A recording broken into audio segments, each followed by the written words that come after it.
Sunday on Denver 7. We made a promise that day to never forget, so this is one way that we keep that promise. It's now been 21 years since the terrorist attacks on 9/11, how Coloradans are honoring the lives lost today. And it's almost game day. It's not going to be easy. It's a very good football team in a hostile environment, and how everybody reacts to true adversity is where you get to learn about them. We're catching up with the Broncos head coach Nathaniel Hackett as the countdown in Seattle continues.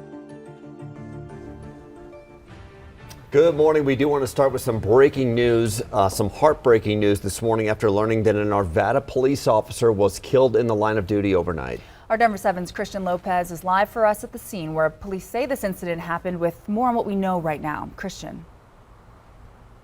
And we just arrived to the scene in the last 5 minutes or so, and you can see there is still a cop car right here and some crime scene tape as well. Where we're standing, not a lot of activity going on, but if we zoom in into the neighborhood, you can see that there are investigators looking into what happened. Here's what we know so far. We know that the officer was responding to a disturbance call at around 1 a.m. in this area when he was shot. Police say they do have a suspect in custody, so there is no threat to the public. They also tweeted out that a procession is set to leave Lutheran Hospital to transport the officer to the Jefferson County Coroner's Office. We are going to stay on the scene. Again, we just got here in the last 5 minutes or so. We're still working to collect some information for you guys, and we'll keep you updated. I'm going to send it back to you guys in the studio. All right, Christian, thank you for the update, and we'll check back in with you soon. Here are some other headlines that we're following for you on this Sunday.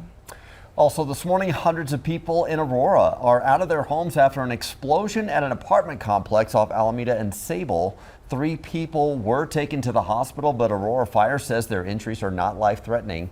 Those who lived in the building tell us they were woken up by a fire alarm and the smell of smoke. After they evacuated, firefighters arrived, and that's when part of the building exploded.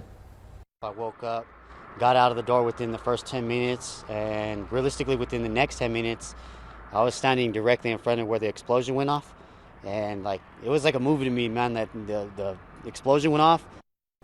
Oh, we're glad he's okay. The cause of the explosion is still being investigated. Meanwhile, the apartment complex is providing hotel rooms for tenants. Well, here's some good news and some bad news from Aurora PD. In the last 30 days, crime is down in Aurora in almost every category. The department is hopeful this trend is a result of their DART program, a team meant to target violent crime in Aurora.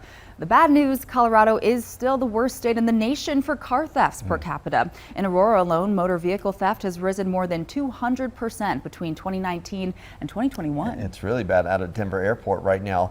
Are your homes and storage closets at least feeling a little less cluttered this morning? Well, our Denver 7 crews, including the 2 of us, were out there in the rain to collect any unused or outdated electronics from all of you yesterday. Yeah, we teamed up with Techno Rescue for the 2nd straight year to host an electronics recycling drive. A lot of old equipment out there at Dick's Sporting Goods Park in Commerce City. Organizers said they collected about 145,000 pounds of old electronics, TVs and computers. And Katie, yesterday the recycling event was cold and wet out there. Didn't keep anyone away from driving through and dropping off their old electronics, but will it be the same today? No, we get more sunshine today. I was out there in probably 3 layers of jackets because it was so chilly in the morning. But today it is quite cool in terms of our temperatures, but more sunshine will stream in across the Front Range. We are seeing some areas of fog and low-lying clouds, though, to start the morning with more moisture lingering over the northeastern corner of the state today.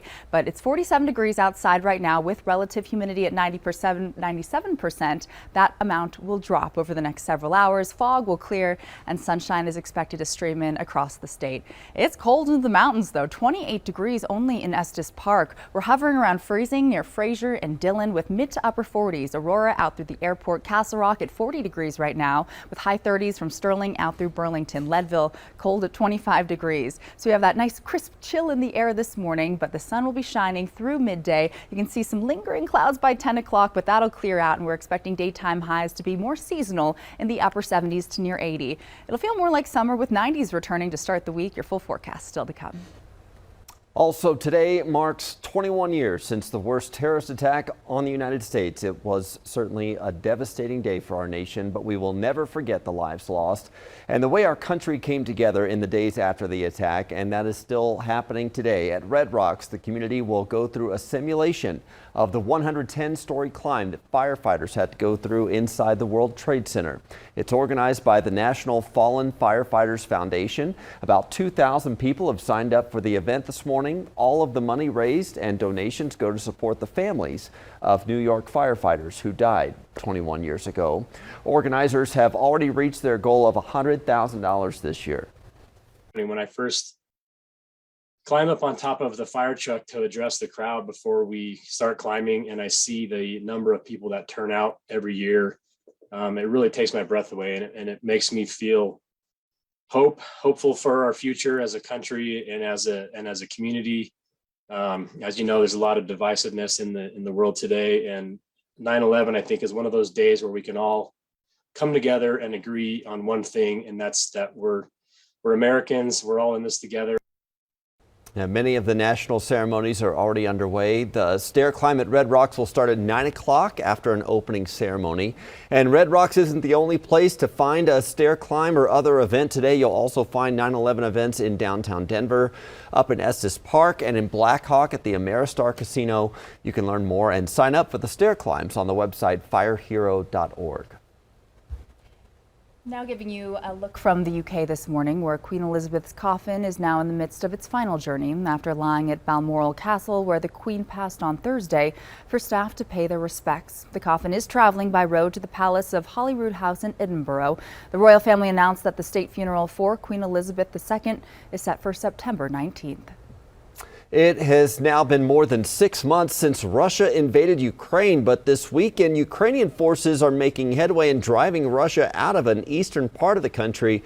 Russian troops have now abandoned a key city after a Ukrainian counteroffensive. U.S. Secretary of State Antony Blinken made a surprise trip to Ukraine this week, meeting with Ukrainian President Zelensky to announce $2.6 billion in additional military and humanitarian aid. And as the fight continues there overseas, a Broomfield nurse is back in Colorado after spending months helping on the front lines in Ukraine. And she sat down with our Denver 7's Patrick Perez to talk about what she saw and the message she wants to share from the Ukrainian people. So this will go directly on the wound. You'll keep pressure on as you apply it. It takes a certain kind of person to pack up and leave for a country at war. For Rebecca Masharowski, it didn't take much thought. I think everybody watched the news in February, early March, and was like, oh, this is horrible. Somebody should do something. I didn't want to be a part of the bystander. I wanted to jump in and help. After taking a leave of absence from her nursing job, Rebecca arrived in Ukraine in March, and almost immediately her skills were put to the test. What I saw was really sad. It's really sad. Just complete devastation of people's homes, people's grocery stores, hospitals. She volunteered with a Ukrainian-led group called Hospitalers. Her main goal was to help with medical evacuations. That meant picking up soldiers injured in combat, treating them in an ambulance, and taking them to the nearest hospital. You could fit up to 4 in our ambulance to the hospital, and you're still washing the blood out of the ambulance. You get a call, okay, you have to go back, there's another one. Some of the soldiers would die before Rebecca and her team could get to them. You look at the birth date and you're like, how is he even fighting? But the devastating effects of the invasion were just as harmful to the civilians. Many were forced to leave behind the life they've always known while escaping. We saw a lot of pets left behind. People didn't have the resources to evacuate their animals, so I became the dog mom of the village we were in, which was a fun role.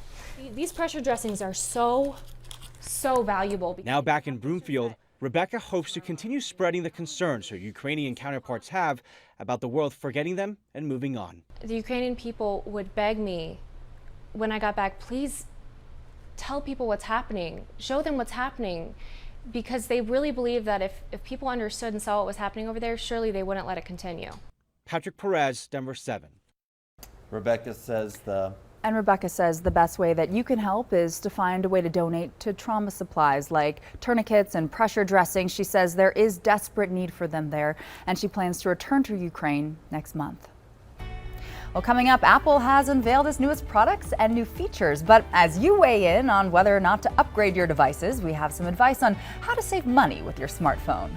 Also, no longer do you have to be on campus to attend the school of your dreams. I'll introduce you to a Denver company making college degrees more attainable.